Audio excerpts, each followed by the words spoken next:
is back into it in Chester. Here's El Senior. Yes! Yes! The center back, Jacob Glesnes, is going for it. Oh my God! What a goal! And that will do it! One of the best comebacks in recent years. 3 unanswered by the Union. And they go into the Gold Cup break, winning it 3. Hello, welcome to the Free Kick Podcast. My name is Todd. Well, I think we can all agree that the Union's 1-0 victory over the Pink House has us all in a pretty good mood. But I have something better that you may or may not know, and that is that was the Union's 4th straight victory against the Pink House at home. And they still don't consider us their rivals. Hey, that's okay. You know, the more and more we start to beat up on the Pink Cows, the more that we just humiliate them at home. Yeah, maybe they're like, okay, yeah, let's take the Philadelphia Union serious. Let's make them our rivals. And so, you know, the longer they want to consider us not the rivals, hey, that's fine with us as long as we keep winning the games. That's all I care about. I'm sure that's all you guys care about as well. But, you know, I do want to say, before we get into the news segment, I want to say a huge shout out to all the fans that went to the stadium last night to cheer on the boys outside of the stadium. I knew Our Union Twitter account, I think that's what it is, Our Union. I believe they have details of a meeting for another one of those events this Saturday against DC United. So go ahead and check that out. I believe it's at Our Union. I mean, you can find it some way. Happy Our Union. I know that's what they go by, but I think the at's Our Union. But yeah, they did a great job organizing fans to come out to the stadium. Outside of the stadium, they didn't go inside the stadium because, you know, no fans are allowed inside the stadium. But they set up, I think, 3 TVs. They brought out a drum. They were doing chants the whole night.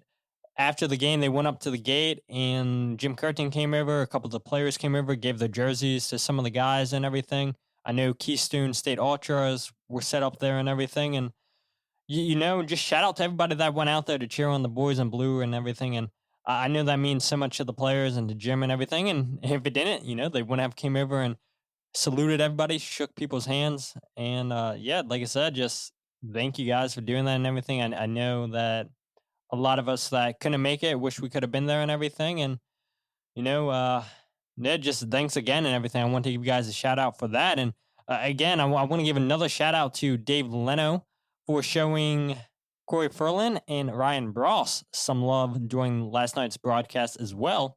And for you guys that may or may not know either of those guys, Corey or Ryan, well, Corey was one of the first few members of Sons of Ben, and the Union let Corey control the quote-unquote fan noise on the broadcast against the New York Pink Cows. And then Ryan Bross, he is the director of the TIFO for the Sons of Ben. So every time you see a TIFO, that is all because of Ryan. So I just wanted to say shout out to Dave Leno for giving those two guys a shout out on the broadcast. And just shout out to both of those guys for, one, doing a good job with the fan noise, even though, you know, I'm not a big fan of the fan noise, but I think Corey did an excellent job with it at the right moments, playing the chants and everything.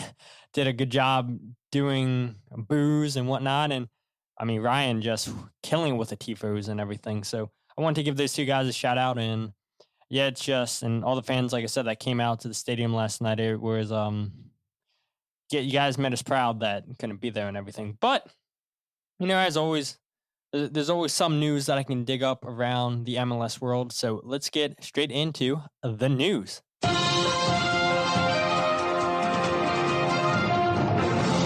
So, first off, I just want to start off again with something that happened in last night's game against the New York Red Bulls.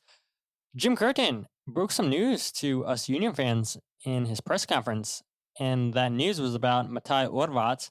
And he said he's out of the country with Slovakia's under-21 national team. And he said he's playing decent in training, but right now Ernst and I decided it would be good for him to join his national team, get some games, clear his mind, and come back. And there's a guy who we've talked about him multiple times on this podcast. Like I say all the time, you guys talk about him on social media. This is the guy we were expecting to start ahead of El Brujo. El Brujo just never looked back. Once he got that starting job, he's earned it and everything. And so Matej has a hard job on his hand to, you know, try to come in and steal some minutes from El Brujo. But, you know, friendly competition. Competition's good for this team and everything. And there's a guy who I still have high expectations for. This is a guy we paid a decent amount of money for, and he's still young and everything. Like I said, when we signed him, he was on the Ballon d'Or for young players in Europe and everything. And, yeah, a lot of people get on that list and everything, but it still says something about the quality of soccer player you are. It's not, they're not putting everybody in Europe that's young on this list. You have to be somewhat of a decent soccer player and everything. So I think, he's so young, came to this country at 21 years old and everything, is away from his family.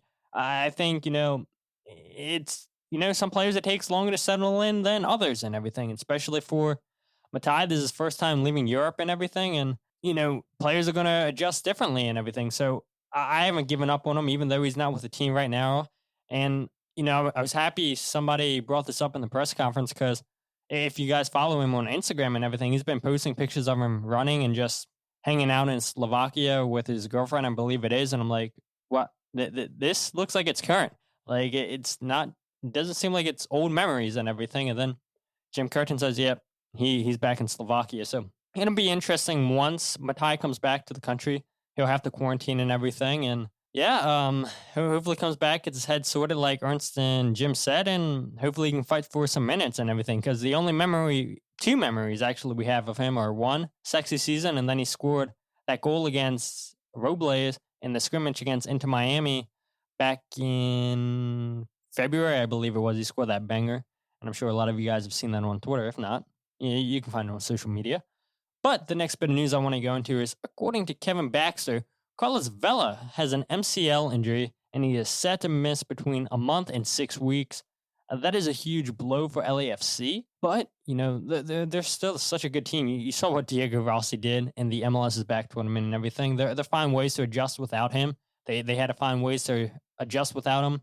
And the MLS's back tournament, they did a pretty good job until they got knocked out by Orlando City. But Bradley Wright Phillips has been a surprising signing for them, in my opinion. This guy looked like he had nothing left for New York Red Bulls, and goes and finds a third career now over with LAFC. And yeah, I mean, it's not our team. I don't really care and everything, but that to lose a big player just in the league as a whole to an injury, you hate to see injuries and everything. I guess the league's two biggest players now, and Joseph Martinez and Carlos Vela, are one's missing the whole season and one could potentially miss the rest of the season if, depending on how fast he heals and everything. But yeah, it sucks if you're an LAFC fan, but thank goodness most of us, or I'd say all of us that are listening to this podcast, aren't LAFC fans. And the third bit of news I want to bring up is something that a friend of the podcast, you guys have heard him multiple times, Mike Thomas, he brought up a very, very, very interesting point,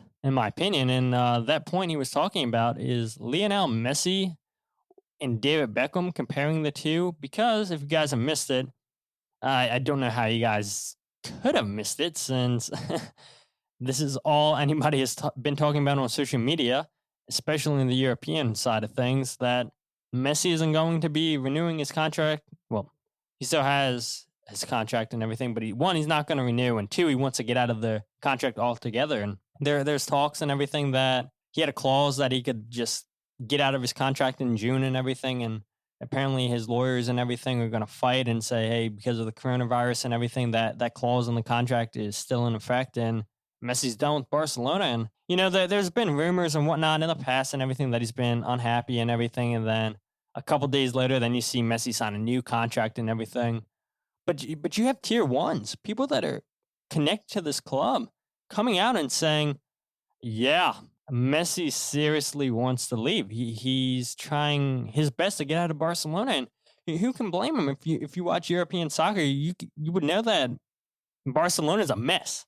What is going on at Barcelona is just so crazy. And being a Manchester United fan myself and everything, now it's Barcelona's turn to suck it up a little bit and everything. And yeah, I don't know how they're going to replace a player like Messi if he does indeed actually leave. And I know a lot of people are saying, I'll believe it when I see it. I'm probably on the same boat as well. You can have all these rumors and out there, but until he has another team's jersey on, then that's when I'll believe it. But like I said, it does seem like Messi actually does want to leave. And so let me not stall and everything because I was trying to find the tweet that Mike sent out. And he said, everyone says Messi to MLS is impossible, but honestly, think about where MLS was in 2007. On paper, which one really seems like the bigger leap given where the league was/is? David Beckham, when he joined the Galaxy in 2007, he was 32 years old. And if Messi came and joined, let's say, Miami, he would be 33 years old. And I was surprised by this because, and maybe I shouldn't have, 90 people voted on Mike's poll, and you still have time to vote on this poll and everything. I think it has 18 hours left or something, and by the time this episode's out, it's probably going to be over and everything. But 90 people voted, and 73% of the people said Messi coming to MLS would be a bigger leap than Beckham to LA Galaxy. And in my opinion, just all these people that said that, like, I get it. You know, the only argument that I would say for Messi to MLS would be the bigger deal is Messi's still good enough to play in Europe. I think he has maybe 2 or 3 more really, really, really good years of playing in Europe. There's a guy who won the Ballon d'Or last year, and I don't think he would have won it this year if they would have done the Ballon d'Or. I think Lewandowski should have won it, probably would have won it with the huge season he had with Bayern Munich.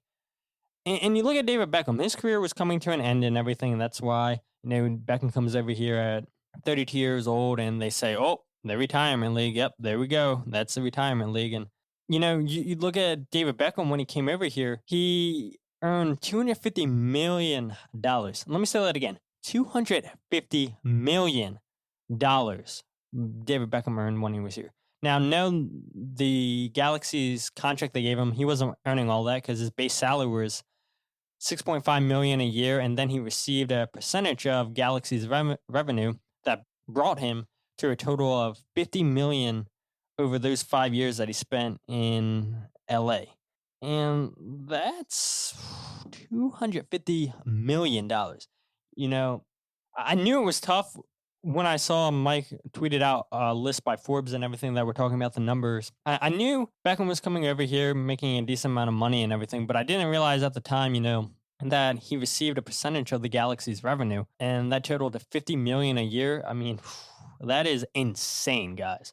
And so if Messi did come over here, it would probably be somewhat of a similar deal and everything. But, you know, I voted that I think Beckham to Galaxy was the bigger leap because, like Mike said, I think a lot of people were just forgetting how the league was in 2007 over here in America. I've said this story all the time. By now, you guys are probably tired of hearing it, but I became a soccer fan in 2006, and I told you guys all the time, you know, got into MLS in 2007 because David Beckham came over here. Being a Manchester United fan, I was like, you know what, let me just follow David Beckham and everything. And after watching European soccer for a year and everything and turning on MLS, like, holy cow, guys.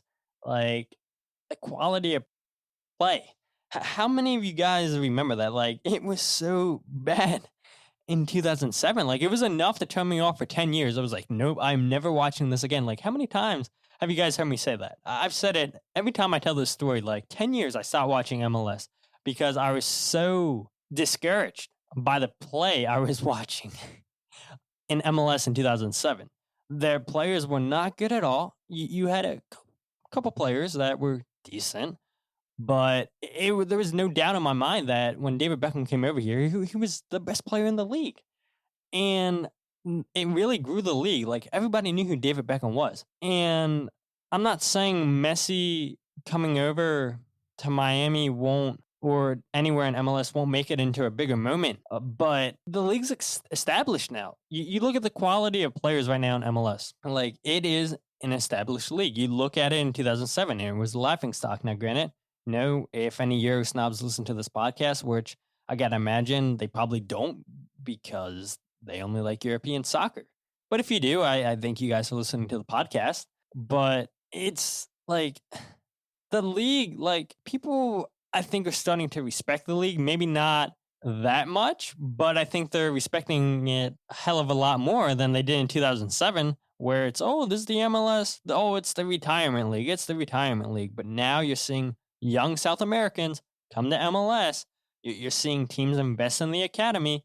and get sold over to Europe. Look at Alphonso Davies, arguably the world's best left back, came from Vancouver. Brendan Aronson, Mark McKenzie, about to get sold to Europe. Tyler Adams, you saw him score that goal in the Champions League against Atletico Madrid, came through the Red Bull system. People are starting to, take notice of players in this league, especially young players. And so I just think, at the time, David Beckham in 2007 was just, it put the league on another level. And I'm not saying that Messi to Miami isn't, or to any team in MLS isn't going to take it to another level. Because if Messi comes over here, he's going to be the best player in the league. You're going to see so many fans that have never watched MLS start coming out to games. And by the way, that brings me up a good point. Like, I'm talking about this Messi thing way too long. It's going a lot longer than I thought it was going to be. So you guys are probably like, yeah, just shut up and go ahead, talk about this New York Pink Cows game and everything. But I do think this is an interesting topic and everything because, one, Messi's got a sponsorship deal with Adidas. And wouldn't Adidas love for Messi to play for some club that has Adidas branding? Now, granted, there's bigger clubs in Europe and everything that have Adidas branding where they would love for Messi to go to, but the whole league wears Adidas. And if Messi came to MLS, any time Messi went and traveled on an away game, those tickets would sell out instantly. Your season ticket memberships would go up drastically. So, Philadelphia Union fans, if we do get Messi, it's been nice what we've been paying lately, but $500, $600 a year, maybe, if Messi comes, maybe even more. Season tickets are going to be in high demand if Messi comes wherever, if he comes to MLS. Like I said, the stadiums are going to fill out and everything. You're going to see so many people that have never watched MLS before watch MLS because of Messi.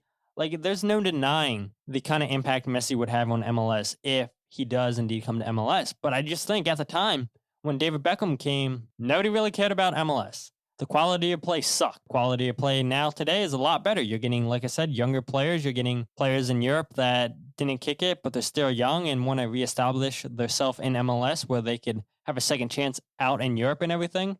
So, yeah, I do think David Beckham is a lot bigger of a leap for the league than if Messi was to come. But again, we probably won't see that at all. Messi probably won't come to MLS and everything. But, man, wouldn't that be crazy if we saw the second best player in the world playing in MLS? That would be really, really wild. I would not look forward to... I leave pretty early to go to Union games as is, living in Maryland and everything. Now I'd have to leave even earlier because people would get to the stadium so early to see Messi. There'd be so many crazy fans trying to jump on the stadium, jump on the field and everything to see Messi. Like, you would have to get security to be even more aware than what they are now. You'd have to get double the security just for Messi alone and everything. And like, just thinking about it, like, where people can line up while the players leave the locker room to go into the stadium. Like, I feel like that wouldn't even be a thing anymore if Messi came and everything, because you'd have so many crazy people. Like I said, you would just have even more security guards than what you do now and everything. But, I've talked way too long about the whole Messi to MLS thing and everything, and you guys are probably like, yeah, thank goodness. So let's go ahead and talk about this Philadelphia Union versus New York Pink Cows game, which we know the Union won that game 1-0. And first, I just want to say that I love the lineup last night. I know there's a ton of people that question the lineup, but Jim did say in his press conference early in the week that he wanted to get Glesnes some minutes. He wanted to get Andrew Wooten more minutes because he's been fighting for those minutes in practice. So it shouldn't be a shock to anyone that was Jim's way of saying, yeah, I'm starting these guys against New York Red Bulls. I thought Sergio Santos coming off the bench was just such a smart move on Jim's part. I think that really opened things up for the Union. It brought pace on the game. Sergio got to go at tired legs. And yes, he should have finished his chance. I believe it was in the 67th minute when he was 1v1 against the keeper. But, he did change the game and everything. And it gave the center backs of the Red Bulls just a completely different player that they had to get used to. Andrew and Casper, I think, are a little bit more of the same player and everything. They're kind of built the same way and everything. They're not the paciest guys. They have big bodies and everything. They're bully center backs.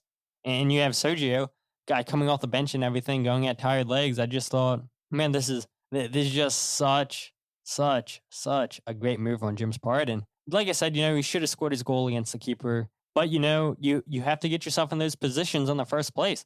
Like I said in the last episode, look for New York Red Bulls to just be really, really good in the air.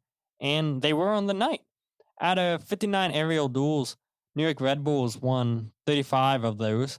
And, luckily for us, I said key to victories, it's who's getting to the loose balls, who's winning those 50-50 balls. And luckily for the Union, even though the Red Bulls won 35 out of 59 aerial duels, it didn't cost us. I was really impressed with Casper. Yes, he got the goal in the night, but he also saved a goal while he was on the line. And you'd love to see your striker putting in work on both ends of the pitch, scoring the goals. And then when it's corner kicks and everything, you'd love to see him marking his guy, being on the line when he needs to be. And he cleared the ball off beautifully and saved us a goal. Casper's touch was much better, in my opinion. And honestly, it was probably his best touch we've seen from him for the season.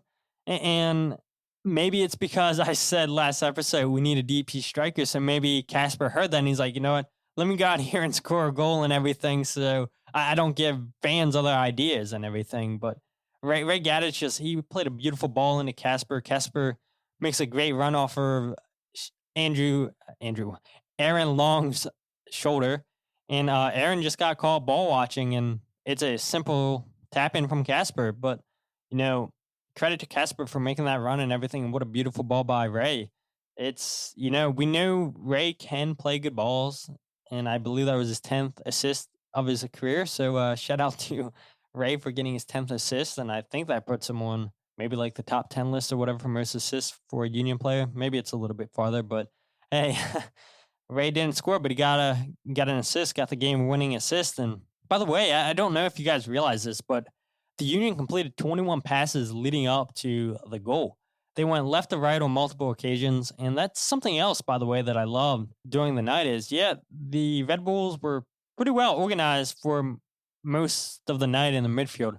They kept squares pretty much even in the midfield, but by doing that, they left Ray and Kai wide open all night on the flanks, and, minus the giveaway that Ray and Mark had in the second half, I believe it was. I thought, the defense played well. I thought Ray Gaddis played well. Yeah, he turned the ball over a couple times and everything. Mark McKenzie played a beautiful through ball in Jamiro Montero and the build-up to the Union's opening goal.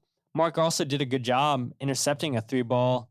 Just every performance we see from Mark McKenzie, I feel like his value goes up more and more. And 1 block, 2 interceptions, 8 clearances on the night. And believe it or not, out of all the players on the night for the Union, Mark McKenzie saw most of the ball. He completed 45 out of 55 passes, and this is a guy the Union were building out of the back from and everything. More times than not, he wasn't looking to square it up to Jacob Glesnes or square it up to Kai Wagner. No, he was looking to go forward all night, and that's what I loved about Mark McKenzie, and just enjoy him. Like I said last episode, we've got to enjoy him for as long as we have him for, because we know that he's good enough to go to Europe. We know this is a guy that any minute now could leave us and everything. It's keep putting in these performances, Mark, because the more and more you play like this, your value is just going to go up even more, and hopefully it starts a bidding war for your services. Andre Blake, he looked really good as always. I mean, and granted, he wasn't tested that much by New York Red Bulls, as I think this is probably the worst that we've seen the Red Bulls play in some time. They just don't have much of an attack, which is, again, great for us, not our problem. But, overall, it's just a really good, solid performance that saw us grind out a 1-0 victory. And then there's a couple of other good points that I want to bring up that really stood out to me. And one that's the Union, they're just so well organized in the midfield and defense. You saw Jacob Glesnes and Mark McKenzie. They both had 1 block shot. You had Ray Gaddis and Kai Wagner register 2 block shots, and El Brujo and Jamiro Montero also had 2 block shots. You don't get those shots blocked if you're not organized. And the Union do such a good job not to let somebody run by them, not to let somebody dribble by them. They're just so well organized. And that's a credit to Jim Curtin and this coaching staff. And like I said, most of these guys played on the team. Well, not most of them. All these guys played together last year minus El Brujo. So they have a year under the belt. They know what kind of runs they like to make each other.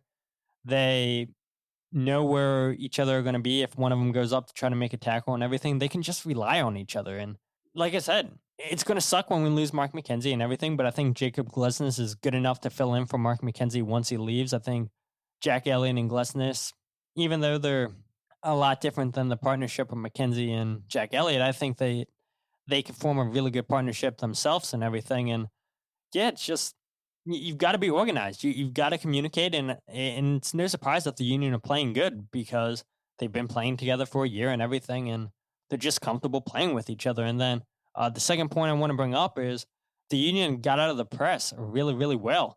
They weren't fazed by it, and I guess that's a credit to training every day in practice, because the Union, they like to press too. So similar playing styles between the Red Bulls and the Union, and they know what to expect. But Brendan Aronson didn't get much of the ball like I wanted him to, but I believe he completed like 90 or 91% of his passes. And yeah, no, that doesn't do you guys any good if I just tell you, oh yeah, he completed this percentage of passes. You guys want to know how many passes he played and everything. So while I always stall for time to go and get you guys these stats, I just thought, like I said, Brendan Aronson, Jameer Montero, we saw it a couple times during the night. They just did a good job getting out of the press every single time that they would throw bodies on them. And so as I'm still stalling for time, so actually Brendan played 15 passes on the night and he completed 14 of them. So I thought he had a couple more passes than he did.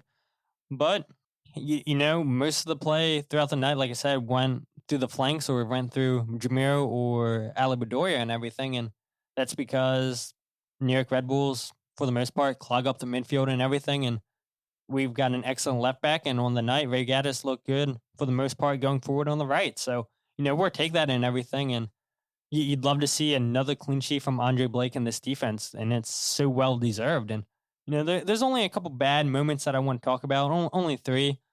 Number one, and this is pretty obvious, the Union should have put the game away a while ago. They absolutely dominated possession in the first half, which is great. They were able to get a goal out of it. In the second half, we saw New York Red Bulls have more of the ball, more shots. And luckily for the Union, the Red Bulls, like I said, this is probably one of the worst Red Bull teams that we've seen in a while. They don't have an offense, and they did nothing with those chances. Sergio and Casper both missed big chances in the second half, back-to-back, I might add, in the 67th and 68th minute. And they should have put this game to bed at 2-0. And actually, now that I think of it, Casper had a chance right before halftime off of a corner. The ball fell to him off of Jacob's shoulder or whatever, and Casper kicked it straight at the goalie and everything. And yeah, it doesn't matter because we won this game 1-0, but you've got to finish your chances like we've been talking about all year in the final third and everything. And I think this is the most active we've seen the Union be in the 18-yard box all season. And hopefully this is just a sign of more things to come and everything, because we know this team's talented and everything, but, when they're not getting in that 18-yard box, when teams park the bus and everything, the Union have a really, really hard time breaking teams down. And the second point I want to bring up, the giveaways from Ray and Mark in the second half, they just weren't good enough. Mark's a younger player and everything, but for the most part, he's not making mistakes like that. And, I guess they were just tired and got lazy with their passes. But one thing I did love is when Mark turned the ball over, he hustled back, got in position. And if this is a better team, the Red Bulls, they're going to make the Union pay for those mistakes and everything. But luckily, the Red Bulls aren't good. Ray Gaddis, Mark McKenzie, their mistakes didn't really cost this team. I know Ray Gaddis turned the ball over a couple more times, not just with a bad pass, but he got the ball stolen off of him. So, it's got to be better, and I'm sure that's what Jim's preaching to these guys, and he'll definitely be preaching to it in practice to these guys. Hey, don't turn the ball over and everything, but it's nothing to be concerned about, in my opinion. It only happened a couple of times, but, like I said, if it's a better team, they're probably going to make the Union pay for it. And the third point I want to bring up, they've got to time the runs better. They went off sides a total of 5 times. Casper went off twice, Rutin went off twice, and Aronson went off once. So, we've been talking about Casper going off sides way too much this year and everything, just trying to get back in the form of things and everything. But, yeah, it sucks when the players go offside and everything, when you're building something and everything, and you're like, oh, crap, it killed all momentum and everything. But this team just doesn't let anything get them down and everything. So whether or not they go off sides or not, whether or not they give away key giveaways, they trust each other. They fight till the end and everything, like I said. 3 points, beat New York Pink Cows at home for the 4th time in a row, and a clean sheet as well. So you'd love to see it, but I want to go ahead and get into Blunder of the Week. And there probably weren't too many options since when's the last time I released an episode? A couple days ago, something like that. And so I was like, there's not too much I can say. So this Blunder of the Week might be weak, but my Blunder of the Week, like I said earlier, you guys know I'm a Manchester United fan. And so that's exactly who the Blunder of the Week goes to, are Manchester United fans for saying they don't want Messi because he's quote-unquote too short, doesn't fit the youth approach. He won't fit in. So Manchester United fans, or just any fans in general that are saying, yeah, we won't take Messi in our team, yeah, you're full of it. Because let's face it, like I said, Messi's the second best player in the world. Messi's going to make a difference and everything. And whether or not these United fans were trolling and everything, maybe I fell for the bait, maybe I didn't. But it's like, yeah, Messi's 33 years old. He's good enough to change any team. Like if you went to, who just came up? West Brom. I think West Brom will probably get relegated this year in the Premier League, but maybe they don't.